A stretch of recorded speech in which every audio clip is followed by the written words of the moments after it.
two. Welcome home. We are WNST, AM 1570, Towson, Baltimore, and Baltimore positively taking the Maryland Crab Cake Tour back out on the road. We have the Ravens scratch-offs, the ever popular, as John Martin explained last week, to get in on maybe winning a trip to New York. You start spreading the news.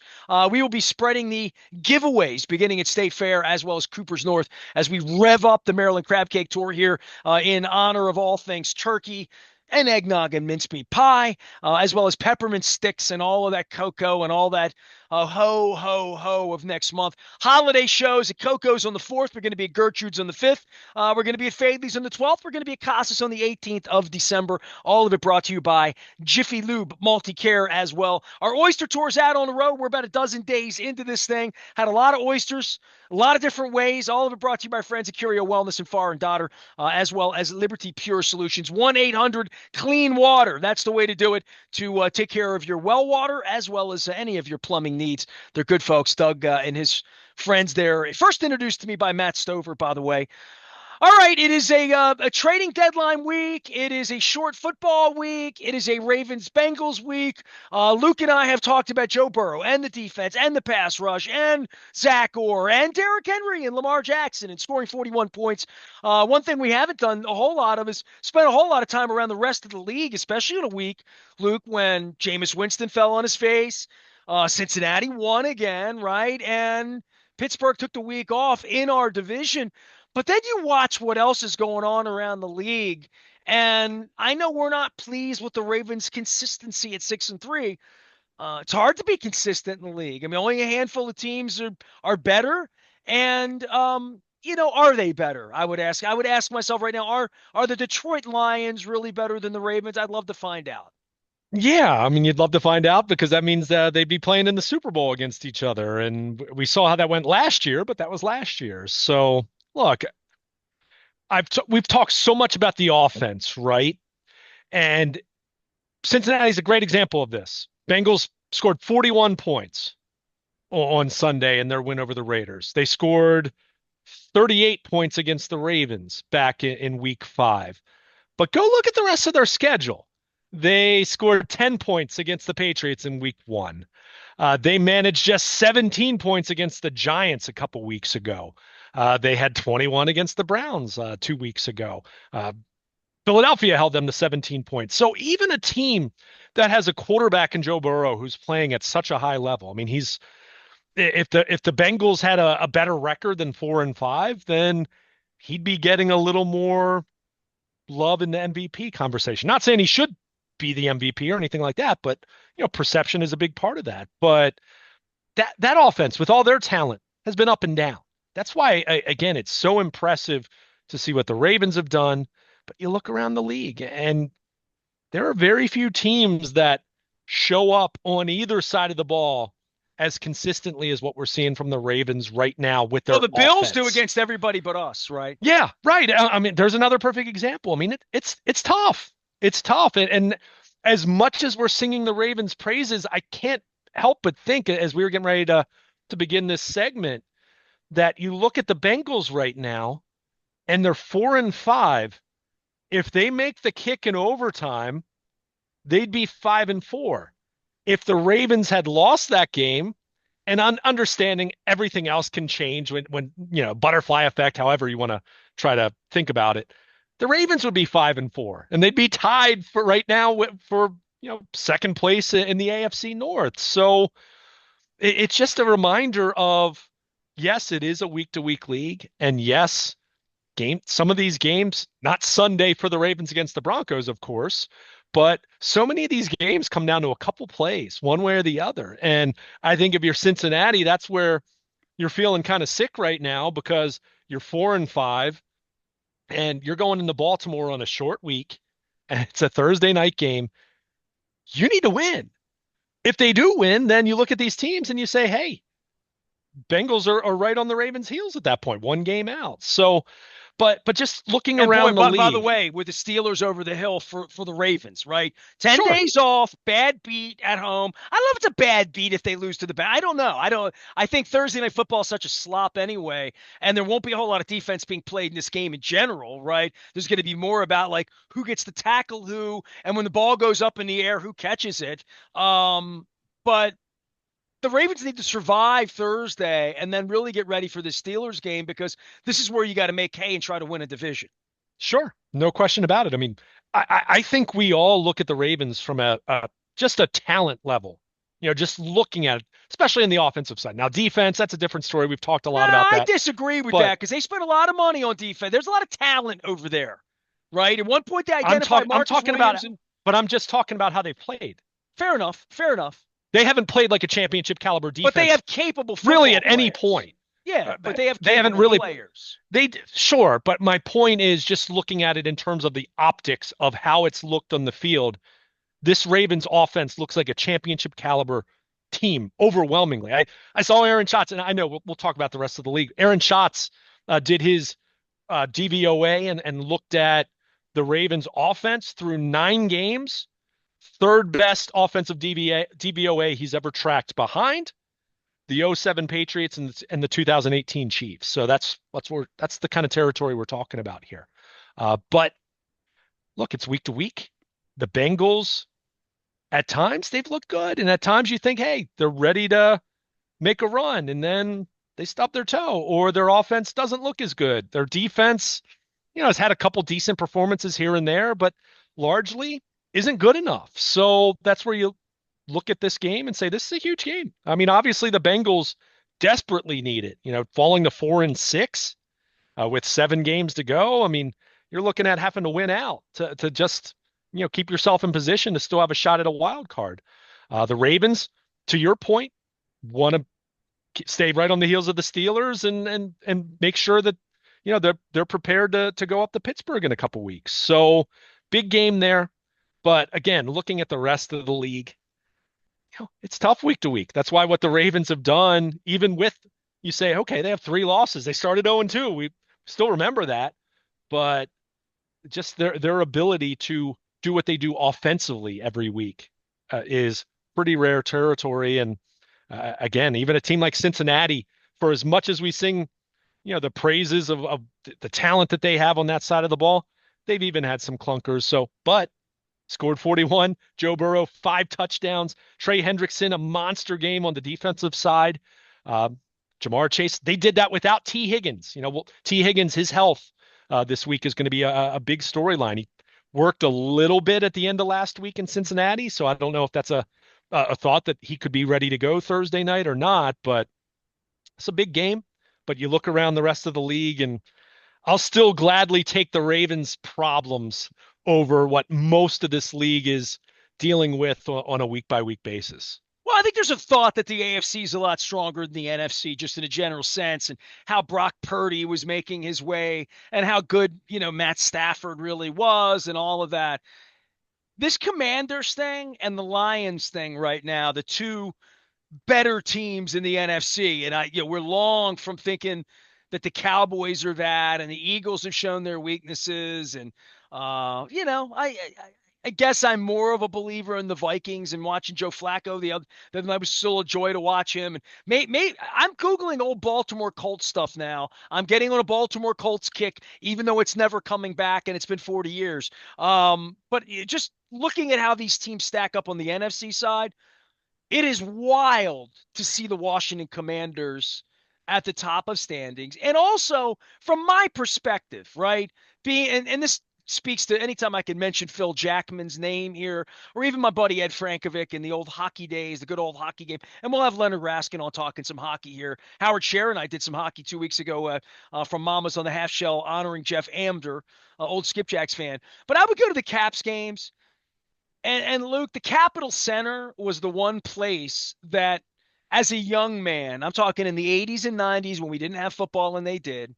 And then even after that, going to a Caps game down in the district at the new phone booth. I say new, it's 25 years old, but in the modern era where I would be in DC at the Warner Theater for a show, at Wolf Trap for something, um, anywhere in DC, just doing something. Nats games. I didn't go to a lot of those, but I would go to see Springsteen or Billy Joel at Nats Park or whatever. Um, dude, the amount of burgundy and gold just went to like zero, like they're almost not there. Like the amount of Terp stuff I see around here, which is not much, just in a general sense, as to where the brand used to be, where it was, and now the next time I go to DC for something, whatever that might be, whatever concert, whatever thing, to feel like there might be some presence in the coming years. And I don't think this kid's RG3, and I certainly don't want to wish anything on him other than this other superstardom that might be occurring there in the very, very early part of it. But dude, they're 7-2 and haven't been like this since Rippin. A little before your time, but you were a very young man at that point. It was my first Super Bowl, the Thurman Thomas helmet, Hmm. 1992. It's 32 years ago.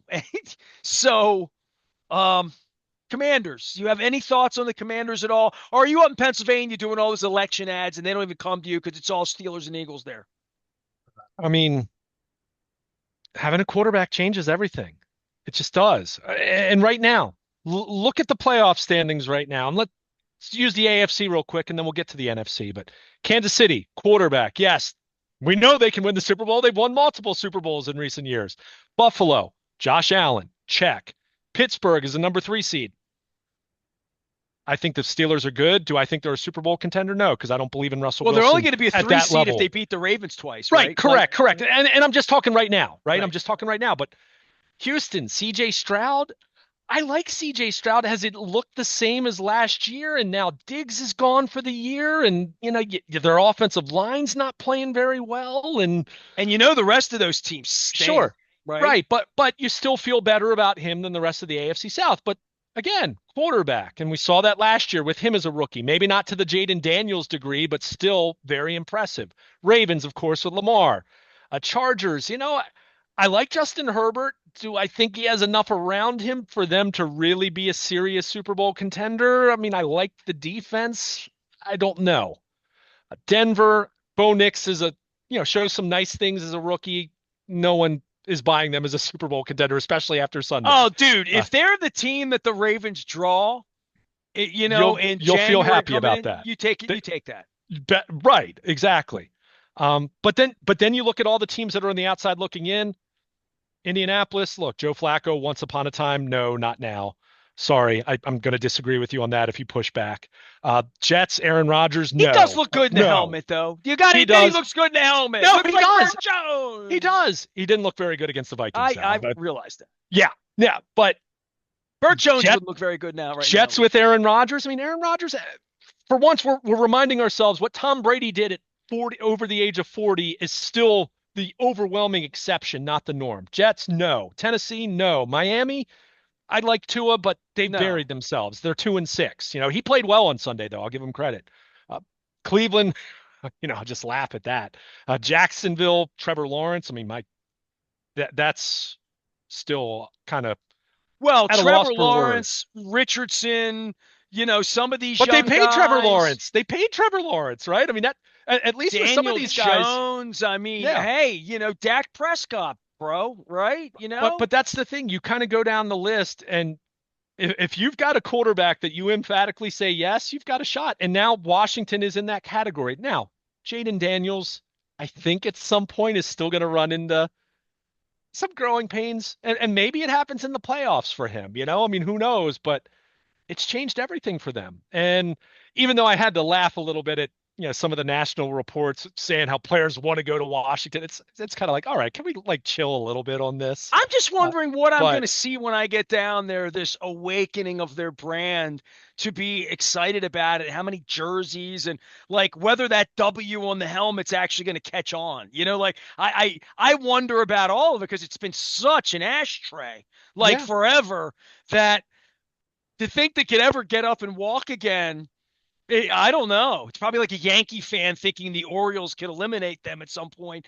But, like we have to change our thinking, I guess, is where I am. And I'm Oh getting yeah. my arms around when I go down to MGM National Harbor and I see people, and I did 2 weeks ago. I went and saw Sting. I saw people wearing some stuff, and I'm like, well, that's a thing. Look, isn't that cute? You have your old the thing that we can't even say the word. You get to wear all that now because that's the way you are, and it's kind of weird. I don't know, but I think it's real, and I think it's here to stay. And that's the part that I'm trying to measure, dude. Them. Well, It was kind of like when Burrow came along, or even when Marvin made Cincinnati good. You're like, you're Cincinnati. You can't really be any good. You know what I mean? You're not allowed to be good. It's like if Cleveland ever got a player like this and figured it out.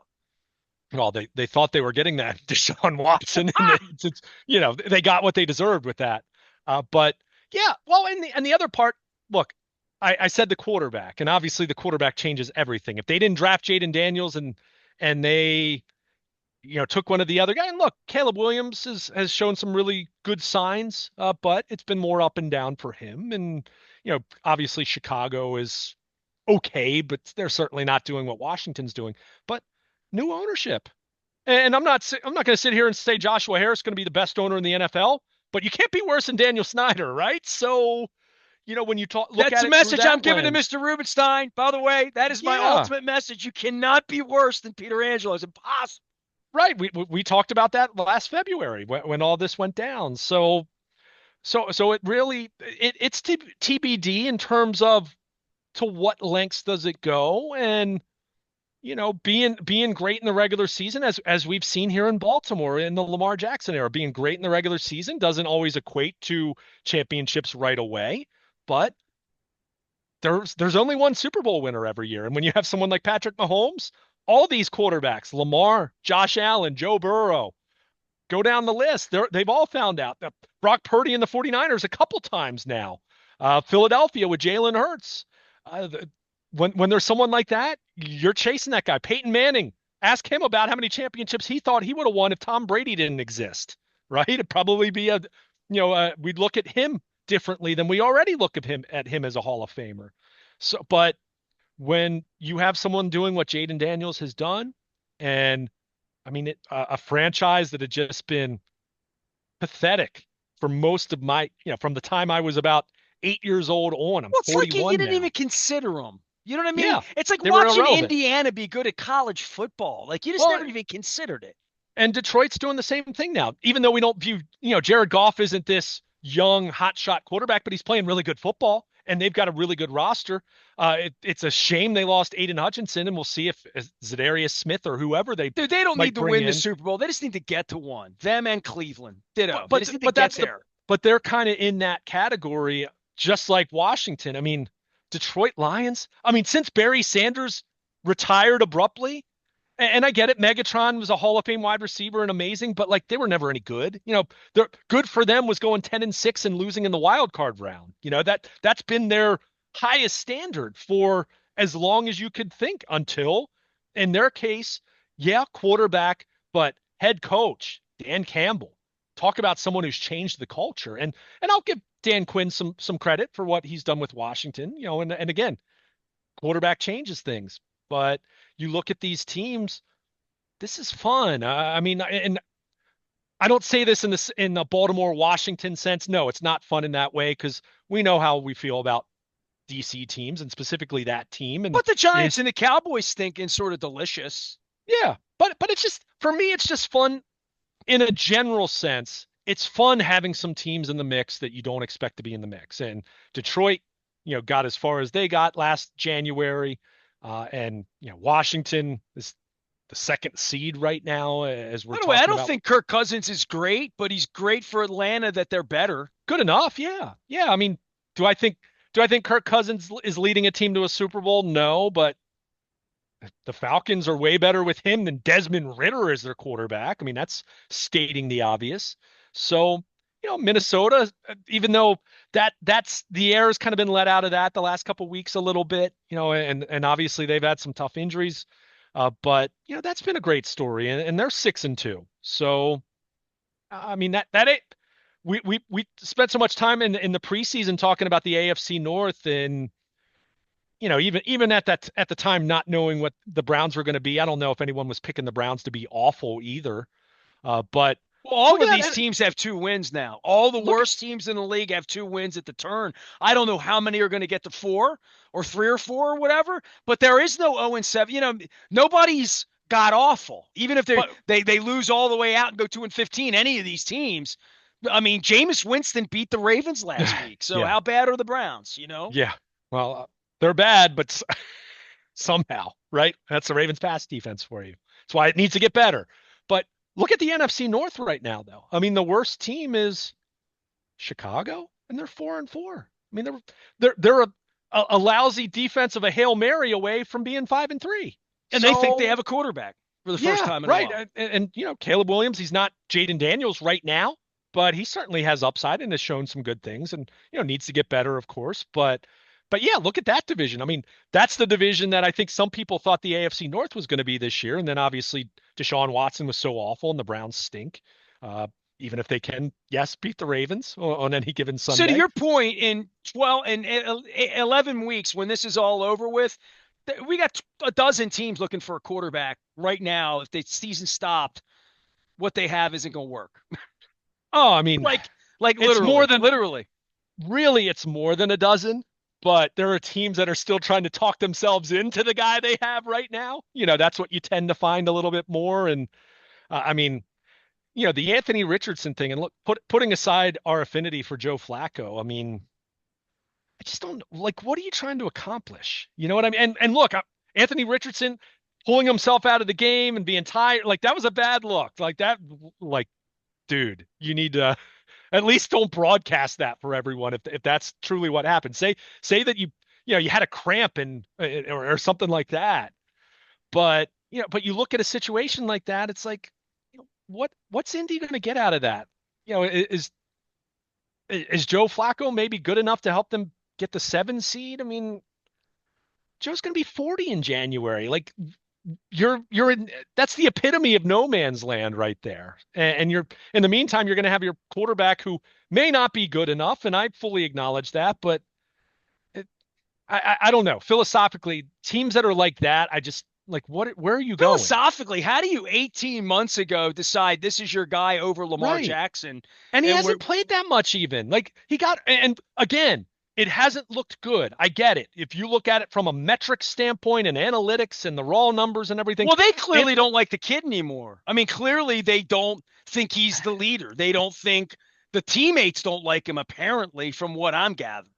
well, then you need a new general manager. I mean, as much as that guy's been praised in Indy, and I know like they were happy to move on from the previous regime with Grigson and Chuck Pagano and all that, and I know they've obviously changed head coaches multiple times since then, but I mean, to your point, and I'll push back on the whole notion.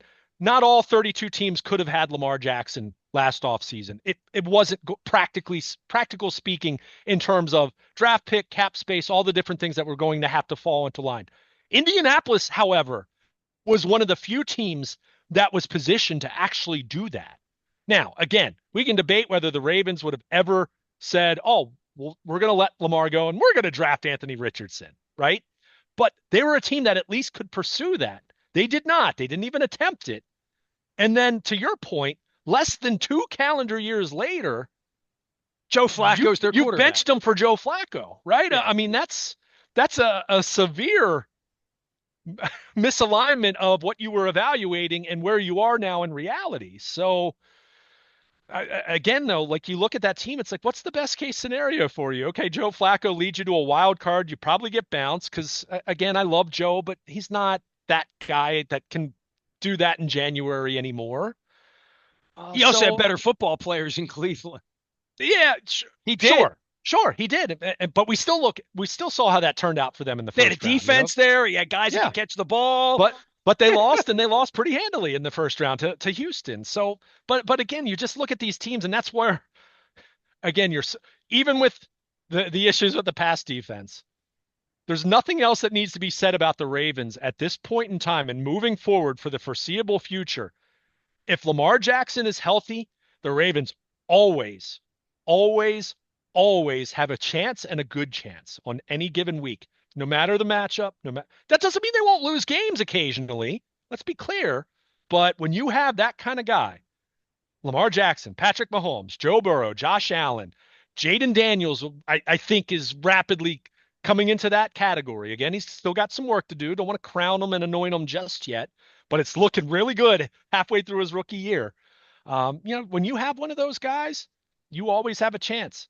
When you don't, you're all those other teams we're talking about right now that, okay, they might be a wild card contender and they might make it into the playoffs, but no one's talking about them in terms of any serious conversation about being a Super Bowl contender. So, yeah, it's weird to be talking about the Washington Commanders and Detroit. I think we're getting used to finally because they did it last year too.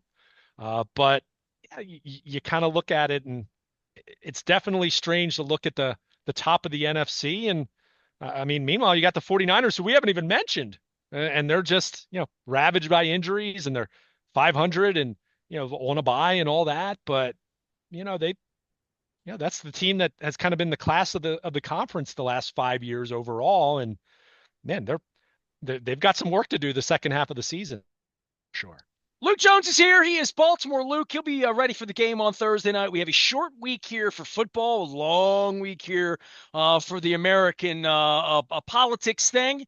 We're certainly going to be putting the Maryland Crab Cake Tour back together again next week. Cooper's North, State Fair, Beaumont. We're going to be over on the west side. It's all brought to you by the Maryland Lottery. I have some Ravens scratch-offs to give away.